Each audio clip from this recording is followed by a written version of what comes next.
Super Junior's Kangin has finally posted after almost 8 months, and in that post, he announced that he's leaving Super Junior forever.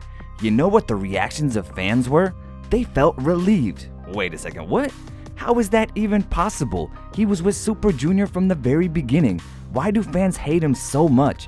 Your boy Marky Mark here, and I'm here to talk to you about all of that, so stay with me till the very end to find out why fans were waiting for Kangin's departure for a long time. Many of us got to know K-pop through Super Junior, so for a guy who is a celebrity and a member of one of the most popular groups, Kangin for sure has been misbehaving for long. Considering how much one person's mistakes in K-pop groups can affect their lives of other members, Kangin has been very selfish with all the controversies he has caused all by himself.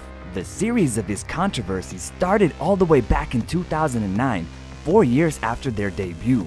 The first controversy was an assault outside a bar in Noyeondong, Gangnam. A witness reported that the whole thing started inside the bar in the room where Kangin and his friends were sitting. 2 men entered the room and started arguing.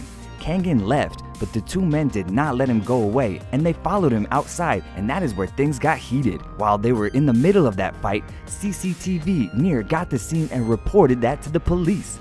Kangin and 4 other suspects were brought in for interrogation to help with the case, and that was when one of the suspects insisted that he had been assaulted by Kangin. Now, that was when things got weird because one of the eyewitnesses had already said that he was only trying to stop the fight. Later though, it was proven that Kangin was only using self-defense. But things did not stop there.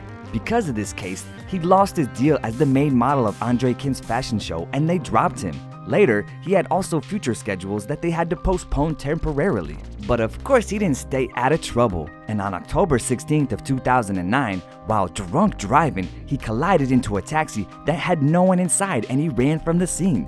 This was his first DUI hit and run.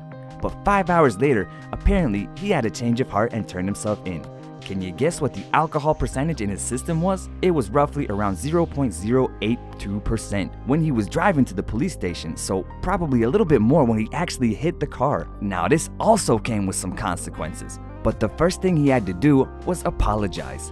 SM Entertainment and Kangin released a public apology and his activities were cancelled until the end of the year. But this drunk driving habit of his did not end there, as in 2016, he had his second DUI hit and run case.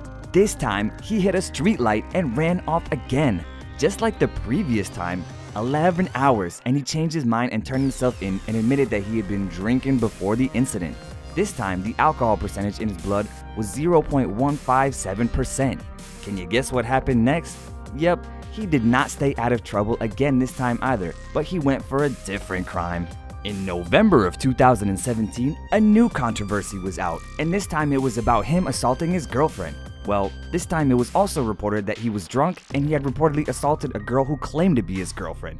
They said that this incident happened outside of an adult entertainment facility, and the reason for it was him being jealous that his girlfriend was with another man. Not sure if this means she was actually working in this facility. Luckily for him though, the victim did not press charges, but he had to issue another apology letter to his fans. Seems like the last incident had an everlasting effect on him because SSM announced he was deeply reflecting on the incidents and that had stopped all of his activities, and he went into reflection. From then on, we didn't hear much about him, and Super Junior fans announced that they would boycott the group promotions until Kangin and Sungmin were kicked out of the group.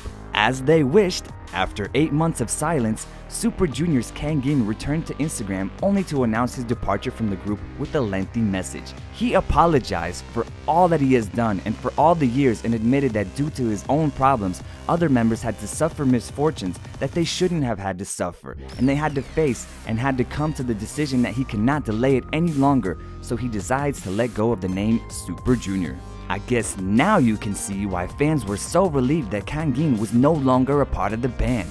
I kinda agree with them, to be honest, you know, such a successful group had to censor themselves all the time to protect Kangin, and now it's all done.